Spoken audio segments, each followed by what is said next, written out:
Welcome back to Real Talk with Louie Sabatasso. Today I'll be speaking with comedy sketch legend Darrell Hammond. In the first part of my talk, we'll be talking about mental illness and psych wards. We've both been through a lot of, I think that's probably where we connected. We've both been through a lot of trauma, obviously. Have you had trauma? Oh, I've had so much trauma. You know, I've been doing TM, and with TM, it's like my memory, like these memories start coming back. And it didn't really say that was going to happen, but it's been really remarkable. I just had that. I went to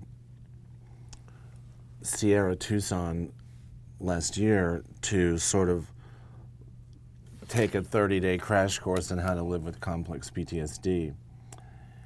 And while I was there, man, they get up in your head and remembered, dragged something out. Mm-hmm. It's almost like these memories are like icons on a computer screen, and for whatever reason, you never open them. They're kind of there in the periphery. They found out something that I think kind of governed my whole life, and I didn't even know it. And I mean, there was a lot of trauma. I wrote a book about whatever trauma I had, but there was this, what was the book you wrote? God, if you're not up there, I'm fucked. Which is maybe one of the most amazing titles I've heard in a long time. I was in jail in the Caribbean, and I'd never prayed. Even though I'd been in the Fellowship of Christian Athletes in Melbourne, Florida, I never really prayed. And I'm like, oh God, I mean, like, because you're in leg irons and you're in a cell, and what were you in jail for? Possession of a controlled substance. Cocaine, probably. Yeah, I guess that's what it was. Although it was such a tiny amount and I never did it, any of it. And where was this? In what country? The Bahamas. And that's just one of those places where it's just that severe if you get caught with anything. Yeah, and it's. You're on the ship, you go into shore, we're having a great time, and you drink 4 golden rum punches, which equals 16 shots of rum. Yeah. And then those stupid things happen. Yeah, that's a lot of alcohol for those at home. 16 shots? Well, especially in a short amount of time. Short amount of time, especially that rum. Mm. You were just on the shore, or did you get arrested on the boat, on the ship? I was in a bar.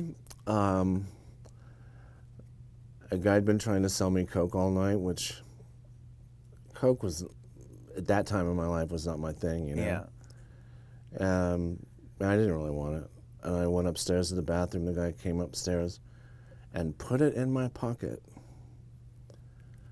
Followed me into the stall, put it in my pocket. And I went back down the foot of the stairs, and I got arrested. So, and I remember, in 16 shots of golden rum, you're in the jail cell. Like, I'm there, and it's jail. And they're like, this is out of sight, man. Look at that, man, I'm in jail. And when you wake up? Nah. That's not a great wake up. Because it's, what did I do? Mm-hmm. So it sounds like, they shook you down. They wanted money. The whole thing was a shakedown. Well, it ended up, it cost me, my father came down there with $5,000 cash, and during my 4 days in the cell, people would come by repeatedly and sort of say, it's just going to be a fine, okay? So, and then my last night in the cell, this guy named Seymour brought me out of the cell and let me hang out with him and his friends and read the sports page and eat barbecue chicken. I don't know what that was about. I think it was sort of like a Christian outreach thing.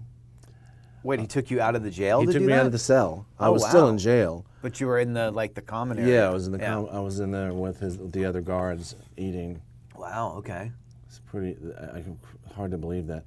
And that's when they said, yeah. Maybe maybe they knew who you were. I wasn't on TV. This was before SNL. And the guy's just like, listen, you're going to get a fine, a couple thousand, or you're going to spend 2 years in that cell back there. That very cell. Brother, you imagine? And I went into the courtroom. My dad was there. And my dad was always like a guy who'd be like, no, it'll turn out. It'll be okay. It'll be okay. He was like, no, I got to get you the fuck and I'm like, Dad, out. it'll be okay, right? And he's like, I don't know. I was like, God damn. So I was in a lot of trouble. Me and leg irons. Never even punched anyone. How old are you? My 30s. So you- before SNL. So you went back and wrote a book based on that, or based on the, like, because did you have sort of a spiritual experience when you prayed and then shit worked out? I had a spiritual experience when they said, will the defendant please rise? I literally did. I felt like a God thing. Oh, yeah. I mean, there's been like 2 or 3 times in my life where I'm like, this must be God. You know, one was a time when I thought I got my girlfriend pregnant, and then I got this thing from God. No, it's okay. And the other time was when I moved to Orlando, my first night in Orlando, and I was terrified. I was about to start my career as doing voiceovers, you know? Yeah. And have you ever had a God moment? So many. I've had 3 where I can always go back and go, that was real. I don't know what it was, but it was real. I mean, I've had ones where I was, and I really think that God kind of, whatever you believe in, kind of communicates with you in the way that you can hear it. I had a couple of very dramatic ones. I was going to make amends one time for this. I'd stolen money from the frame store when I was working there, and I went there and I had to pay the money back, and I was terrified. And there's this saying, God's everything or he's Why nothing. did you have to go back and pay it? Because you know, just to clean up your past, you wanna make amends for stuff. We don't talk about the specific program, but there's things that we do in that realm. And I called my guy, and it's this English guy, and he's like, "You've got to do it, mate. God's ever finner is nothing. He's ever finner is nothing, mate." It's like, all right, cool. So I ended up going in there, and I was terrified. And there was an actual priest in there, in the line next to me. And long story short, he had this tapestry that he was getting framed, and it was something was on it in Latin. And I was like, I just got to get out of here. He's like, what's going on? I just got to pay this back. No big deal. I'm gonna go. And I felt awkward, so I was like, what are you doing? He's like, it was this Irishman. I'm just getting this thing framed. It's like, oh, what's that say? He's like, it says God's everything or he's nothing. And that was like in my head on a loop. Like, and this guy was saying, so it was just stuff like that, just, you know. My thing was when I read an article about Einstein and Smithsonian. I want to recover it because it sort of gave me the idea of what a way to approach the idea of a God, and it was, if I'm recalling it correctly, he was watching a little girl sit next to a train, a stationary train. And the little girl was just picking flowers, and it occurred to him that the same force of gravity that's keeping the little girl on the ground is keeping the train on the ground too. It's the same power that's doing that, but applying vastly different amounts of force. Oh, wow, yeah. Therefore, does gravity have perception? And then I thought, yeah, I guess if you could hang 9 planets in the air, you're a god. Yeah. You're definitely not an accountant. But his whole sense of, I don't understand it, I don't know what it is, but Yeah. it's God, it's a god, there is God. Yeah. You know, I don't know any more than that. He hangs planets and speaks oceans into existence, and that's his thing, or her thing. It's hard to deny that. Yeah, it's hard to. I stumble onto those sort of just connected moments and those undeniable times of like feeling like there's something, you know. Sometimes, like, if I go to a 12-step program and then afterwards go out and fellowship a little bit, I sometimes go home like symptom-free. Yeah. Like, I'm not Darrell for 3 hours. It's cool, man. Yeah. Cool, yeah. I'll take it. Because I heard a guy say in a meeting once in New Orleans, the steps protect me from my brain. I'm like, yeah. Yeah. And now, a short word from our sponsor. I started drinking when I was a teenager. From early on, I knew I had a problem, and I knew that I didn't have control. We would have that ideal state, that buzz, that giddy, happy high. If you put a drink in front of me, maybe once in a blue moon I could drink 1 or 2 drinks, but why would you just drink 1 or 2 drinks? I was a blackout drunk from the get-go. That lasted for maybe a decade. I still had the job, I had an education, I had the car and the place to live. I had a career. I think in the beginning I hit it a lot because I got promoted and I got lots of accolades and bonuses and all the good stuff you get. But at the end, they knew. They had to know. As soon as I got alcohol into me, I had to have some kind of stimulant with it. So it was, you know, either on the phone with the Coke dealer or the Coke dealer would just show up there at the bar. You know, you're constantly chasing that moment and it never comes again. Eventually things really progressed and I fell into a really deep depression that lasted for about 1.5 years. I just remember thinking I have nothing left, and in that moment I made a decision to kill myself. I worked for a while, but not that long after, I lost the career because that's what happens. I mean, I lost everything I'd worked for, not just the career, the house, all of it. At a certain point, we're going to continue to use despite the worst consequences. A drug addict will say, wow, that was bad, pour me another drink. For some reason, I was given this window of opportunity, and rather than kill myself, I checked myself into treatment at Clean the next day. It not only saved my life, but it showed me that I could live a really incredible one. If you or someone you love have any questions, feel free to call us at Clean Treatment Center.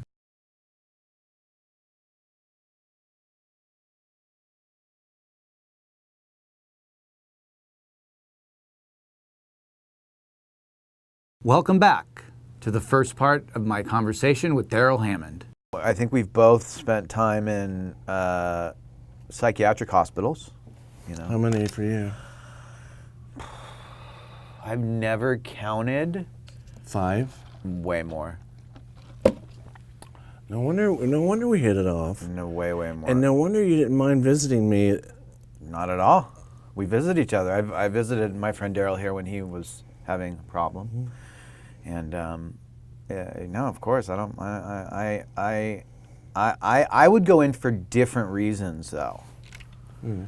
I would go in for, my reasons were purely strung out on dope, nowhere to go.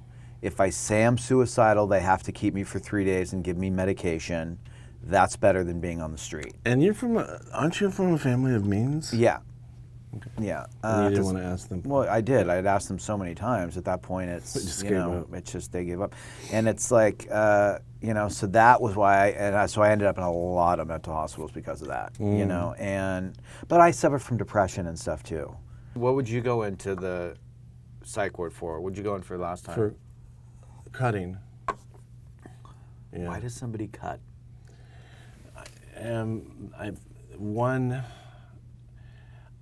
You know, when I was leaving, the last time I was in a psych ward was 7 or 8 years ago, and it was like a breakthrough experience where I met this doctor who was ahead of his time. And I remember when I was leaving the hospital, I said, because, you know, basically, what did we uncover in there? That you were molested, that you were beaten with a hammer, that you were electrocuted, that you were left in a field, that you were stabbed. Who did all that stuff? A parent, my mother. So all that gets uncovered. Complex PTSD sort of mirrors bipolar in that out of nowhere on a beautiful day you can be terrified. Out of nowhere on a beautiful day you can get depressed. It just doesn't have that manic high. Yes. You know? Yeah. So it's not the same, but the bottom side mirrors the PTSD, which is really what I had. But you know, I'm a freak, and I'm leaving the hospital, and I stopped. He walked me like to the door and everything, and it was a wonderful experience. I said, "And wait a second, I have a question for you." He's like, "What?" I'm like, "How do you know I didn't make this up? The whole story. How do you know I'm not the monster?" Well, at that time, there were 49 self-inflicted wounds. But he said, children from even bad homes don't make up stories about a parent that would put them in prison. It's a crime against nature to do that, and it doesn't happen until a crime is committed like that. These crimes, but secondly, when you cut and open yourself up, you're by definition risking your own life, because in that state, you don't know how deep you're going to go. Yeah. You don't know if you're going to stop. What if you're drinking and you do it, So you're risking your own life. He said something interesting. He says, no living organism can risk its own life unless it's to save it. And those things are life. You're fighting for your life. They billboard to an oblivious community because, I had world's best mom, good-looking Army hero dad, white in the segregated South, thriving business. Mom works, is in the PTA. No one will. It's almost like a moral checklist that no one will look back past. Like, they're a perfect family. Well, we were a house of secrets, and he said, you cut to tell the world, people out, like maybe a teacher will see it and say, what's wrong? My thing was to create a crisis that was more manageable than the one that was going on in my head. That I've heard. I mean, I did it, at work many times. Like, I can't talk. I have to talk. I got to go out there and talk. So I would just make a little cut. And now I got something, and now I'm diverted from the storm that was in here. But I mean, I was treated for, when I first went, the doctor came in when I first went in that hospital, it's because out of all the cuts, I finally cut too deep and we were in trouble. Yeah. Because I finally lost control of it and it went too deep. Anyway, all these other cuts, they thought he's a cutter. He's not at risk. We can't lock him up. But when you cut close enough that you're going to kill yourself. When meat blossoms out of a cut, like a blossom, they're like, no, we're locking him up.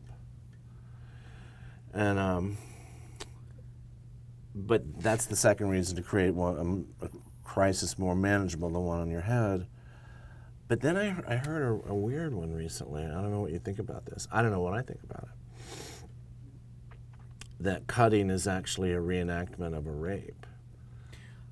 I think there's plausibility in that, and a lot of times isn't it to control because physical pain is way more manageable than the emotional and mental pain that you're going through too. 1,000%. But it's also to relive the experience, only this time you're in charge. It's called locus of control, I hear. It's like the illusion that you're going to have this experience. It's like somatic experience, and you're going to have this experience again, but this time you'll be in charge. This time you have power here, which is a bizarre thing.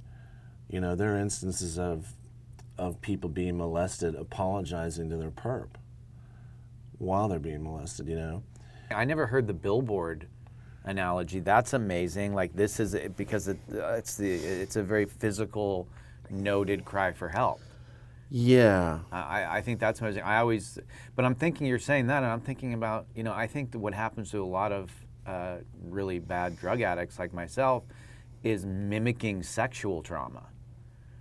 Like putting myself in positions of sexual situations that I would never do by nature, but there's something about, but I need money or I need drugs, and there's something about it and it could be that control. Like, I don't even know what that trauma could be. Yeah. But it seems like it's like almost repeating trauma. I've always felt like that. Like, this is some weird shit. Reenacting something. This is some weird thing from, for sure.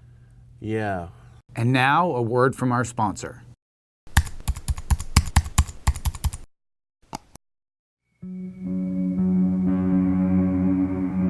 It's an epidemic, like beyond an epidemic. I've had so many friends die at such a young age because they started, with pills and drinking, and then started using hard drugs. I had broken my arm and had to get surgery on it where I got a plate put into my arm. And I was prescribed a small dose of oxycodone. I got in a car accident when I was 17 and was prescribed Percocet, and it wasn't really a big deal, I thought. I got it from a doctor, it was fine. I started buying it on the street, which I knew wasn't okay, but it was still from a doctor, so I thought, it was better than heroin or meth or anything like that. And so I started using them before I even knew what withdrawals were. I already had them, and it was too late. When I got out of the military, I had some injuries, and those surgeries that I had, they prescribed me opiates, and I knew better. But I took them, and and that just led me right back where I was. I thought it was okay, but once I started relying on it and I was sick when I didn't have it, I knew I had a problem. Opiates gave me what I was truly, truly looking for. I don't look at those years, those lost years. It's a blur. I can look back on those now and I couldn't tell you what those years were like. If I could take them back and do them again, I most certainly would. Most people know that heroin or meth or pills is bad, but they don't really know what they look like. It's so easy to find. Going to clean, I learned how to deal with things like that. I learned how to deal with situations where I don't even think about the drugs really anymore. It's not really something I want to do because I know what it's going to lead to. It's not talking about the struggle. It is talking about the future. It is talking about what we've been able to accomplish. Being sober is a good life. If you or someone you love have any questions, feel free to call us at Clean Treatment Center.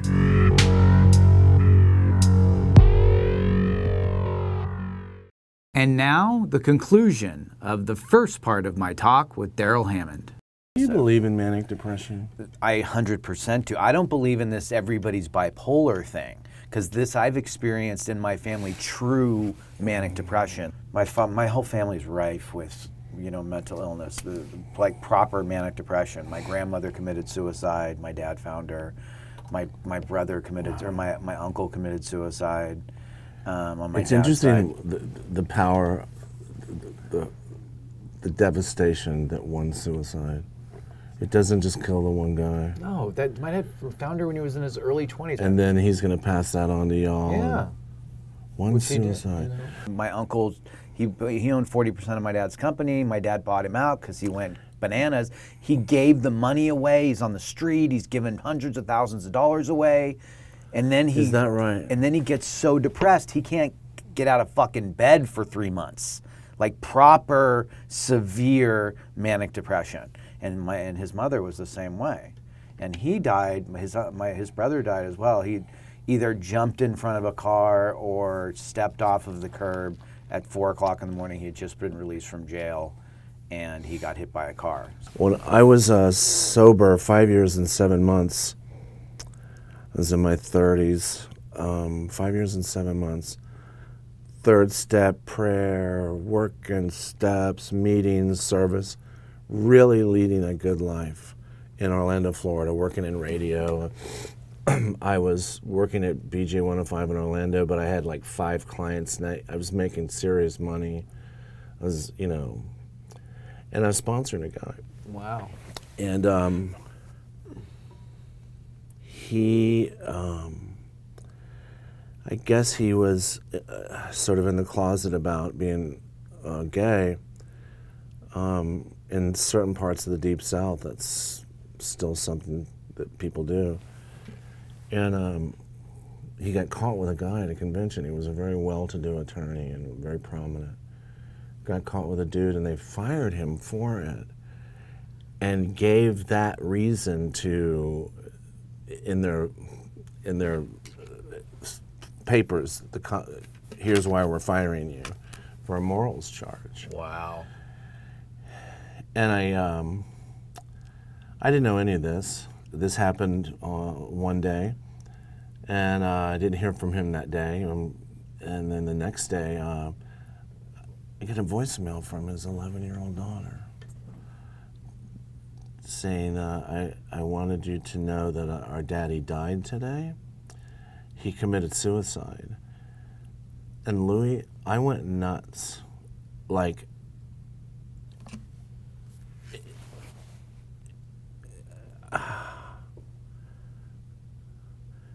and I'll tell you why, because he had told me that he was in love with me, and I was like, well, are we supposed to, you can't sponsor someone if they're in love with you, can you? Yeah. So we'd had that discussion at around the time he got caught, you know, or as it were in that position. Killed himself, and you know, I remember when I went to the funeral, the whole church was wrecked. Oh my God. You know. Yeah. I mean, lots of people feeling real bad and passing that trauma on to their siblings and their children and their spouses, you know. But I never, you know, of course, I stopped going to meetings. Yeah. I was lost, because I'm like, how could this happen when I'm on my knees praying to God every day? How could this happen, you know? And I was faced with that sort of existential dilemma. And that was back then. I mean, I wore tailored clothes. I was really into my appearance and all of that. That wrecked me, you know, just one suicide. And wrecked all those people in that church, like those employers, his employers. The thing that seeing the children. Ugh. Come on, man. Oh, that's the worst part. So anyway, now I know where you come from, and you know where I come from. I definitely suffer from depression, you know, and I have a brother who's a half brother who's bipolar, extremely bipolar, and he's convinced that everybody in the family's bipolar because he is. So he's like, Louie, you're bipolar, this one's bipolar. And I'm like, actually, dude, I've been to got a lot of diagnosis. It's just depression. So I take meds for my depression, and that's provides a floor for the depression, and then I'm good, you know. My problem is I'll stop taking it because start doing yoga or I'm doing these other things. I don't really need the meds anymore. And then I'll get really pissed, and I don't recognize that anger as being from depression, and then I get high. That concludes part 1 of my conversation with Darrell Hammond. Please like us, share us, comment, and come back and see part 2.